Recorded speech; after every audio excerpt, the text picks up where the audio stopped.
BBC Hindi के इस Facebook live में स्वागत है। मैं हूं अनंत जनाने, मेरे साथ मेरे सहयोगी रमेश वर्मा। हम लोग ये लाइव ब्रॉडकास्ट आपको बनारस के काशी कॉरिडोर के गेट नंबर 4 से ला रहे हैं। इसी दरवाजे के रास्ते आज एडवोकेट कमिश्नर और ज्ञान व्यापी के जो मुकदमे के जो पक्षकार हैं और साथ ही साथ जो महिला याचिकाकर्ता हैं, आज निरीक्षण के लिए और उसकी वीडियोग्राफी के लिए सुबह 8 बजे गए थे। तकरीबन 2-2.5 घंटे चली इस निरीक्षण की कार्रवाई के बाद वो लोग यहाँ से रवाना हो गए हैं। जब वो बाहर निकले तो हमने उनके वकीलों से बात करने की कोशिश की, याचिकाकर्ताओं से बात करने की कोशिश की। उन्होंने सिर्फ इतना कहा कि यहाँ पे जो भी कमीशन की कार्रवाई है वो शांतिपूर्वक तरीकों से सभी पक्षों के सहयोग से प्रशासन की निगरानी में आज पहले दिन संपन्न कर दी गई है, लेकिन ये रविवार को भी जारी रहेगी। फिर रविवार सुबह फिर 8 बजे यहाँ पर जितने लोग आए थे, तकरीबन 50 के लगभग लोग थे, वो इस कार्रवाई में फिर से शिरकत करेंगे। लेकिन आज यहाँ पर काफ़ी कड़े बंदोबस्त देखने को मिले। यहाँ पर मीडिया को भी दूर दूर तक रोक दिया गया था। इस गेट नंबर 4 तक आने के लिए यहाँ पर 2 रास्ते हैं, एक गुदौलिया चौराहे से है और एक मैदागिन चौराहे से, और दोनों रास्तों को सील कर दिया गया था। बनारस की गलियां मशहूर हैं, कई सारी गलियां हैं जो जगह जगह खुलती हैं मेन सड़कों पर, उन पर भी बैरिकेडिंग करके वहां पर आम जनता को रोक दिया गया था। ये बाजार जो अभी आपको थोड़ा सा खुला हुआ नजर आ रहा है, लेकिन ये भी दुकानें अब खुलनी शुरू हुई हैं, क्योंकि इनको भी यहाँ पे आदेश थे कि जो कमीशन की कार्रवाई जब तक चलेगी तब तक ये दुकानें बंद रहेंगी। आइए कुछ लोगों से जानते हैं कि क्या इसकी वजह से उनको परेशानी झेलनी पड़ी। आप लोग यहाँ पे पूजा सामग्री की दुकान लगाते हैं, आप लोगों को क्या परेशानी झेलनी पड़ी आज इस कार्रवाई की वजह से? थोड़ी बहुत परेशानी हुई है। अच्छा, थोड़ा आज मतलब वीकेंड का दिन है, शनिवार का दिन है, तो श्रद्धालु जाहिर सी बात है ज़्यादा आते होंगे सुबह के टाइम पे, क्योंकि सुबह थोड़ा ठंडा रहता है तो दर्शन हो जाते होंगे, तो वो नहीं आ पाए होंगे आज इस वजह से। नहीं नहीं नहीं, वो लोग नहीं आ पाए। तो उसका थोड़ा बिजनेस का आपको शायद नुकसान हुआ हो। नुकसान तो बहुत हुआ है। अच्छा अच्छा, सर आपसे जानना चाहेंगे, हाँ क्या नाम है आपका? कौशल किशोर। जी कौशल जी, ये जो कार्रवाई हुई, ये इससे आपका जो व्यापार है, जो व्यवसाय है यहाँ पे पूजा सामग्री बेचने का, ये भी बाधित हुआ होगा, ये भी इस पर असर पड़ा होगा? हाँ, थोड़ा बहुत तो बाधित हुआ है, लेकिन उससे कोई फर्क नहीं पड़ता सर। अच्छा। बहुत अच्छी बात है कि कम से कम काम आगे की तरफ बढ़ रहा है। अच्छा मुझे इस बात की खुशी हुई अच्छा, कि आप लोग थे जब यहाँ पे कार्रवाई हो रही थी कमीशन की? नहीं, हम लोग थे नहीं यहाँ पे, किसी को खड़ा होने नहीं दिया रहा था। अच्छा, तो आप लोग की दुकानें बंद थी, आप लोग अभी आए हैं, थोड़ी देर पहले ही दुकानें खुली? अभी आए 10-15 मिनट हुआ बस। अच्छा अच्छा, और कल भी शायद सुबह की कार्रवाई होगी 8 बजे, तो कल फिर आप लोग दुकान नहीं खोल पाएंगे? हाँ, तो उससे कोई दिक्कत नहीं है सर। अच्छा, कोई परेशानी? सब लोग सहयोग कर रहे हैं इस काम के लिए। अच्छा, दुकानदारों को कोई इसमें आपत्ति नहीं है, सभी लोग खुश हैं। आइए कुछ और लोगों से बात करते हैं, जानते हैं उनकी इस पूरी कार्रवाई के बारे में, उनकी क्या प्रक्रिया है। सर आपने भी अभी थोड़ी देर पहले ही शायद अपनी दुकान खोली है यहाँ पे। रूटीन ही है। अच्छा 12:30 रूटीन है हमारा। अच्छा, तो आपको इससे कोई परेशानी कोई नहीं? परेशानी नहीं। 12:30 आता हूँ, आज 1 बजे आया हूँ, और संडे क्लोज होती है, तो कोई दिक्कत नहीं है।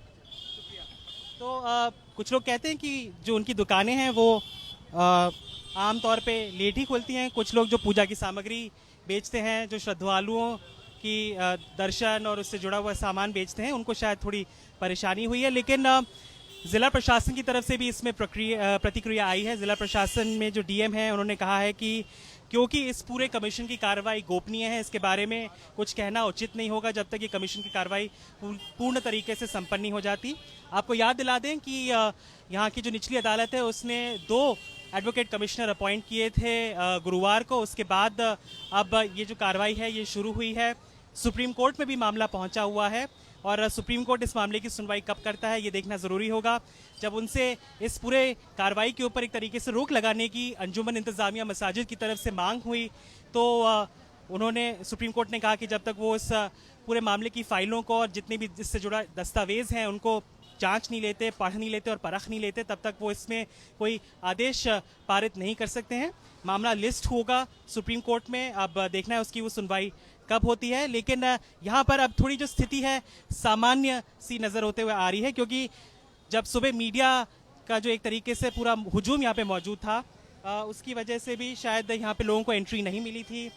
जैसा मैंने बताया, गुदौलिया और मैदागिन दोनों तरफ से रास्ते बंद कर दिए गए थे, क्योंकि इतना सेंसिटिव मामला है, इतना संवेदनशील मामला है, उसकी वजह से इस तरीके की तैनाती और इस तरीके का बंदोबस्त किया गया था।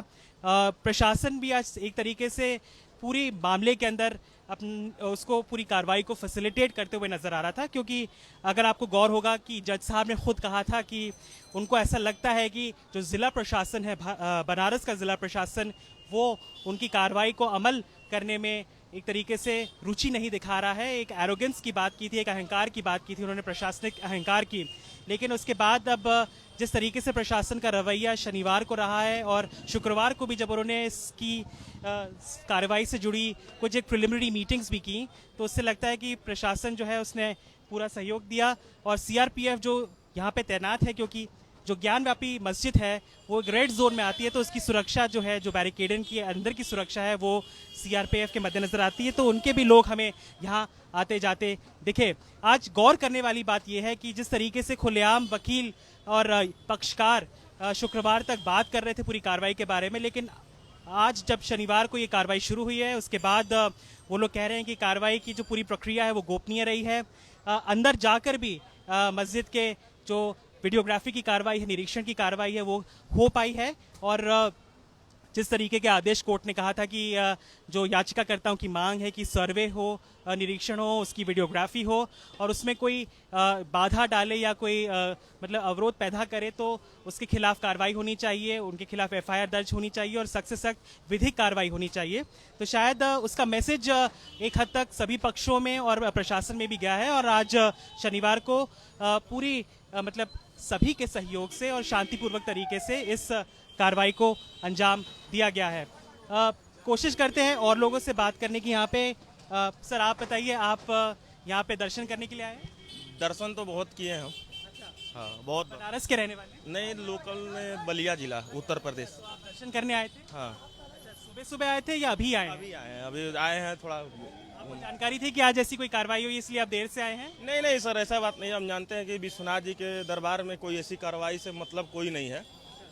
भक्तों के लिए सब चीज। कोर्ट की यहाँ पे कार्रवाई थी। हाँ, कार्रवाई चल रही है, सही चल रही है और सच्ची चल रही है, ये हम बताना चाहते हैं।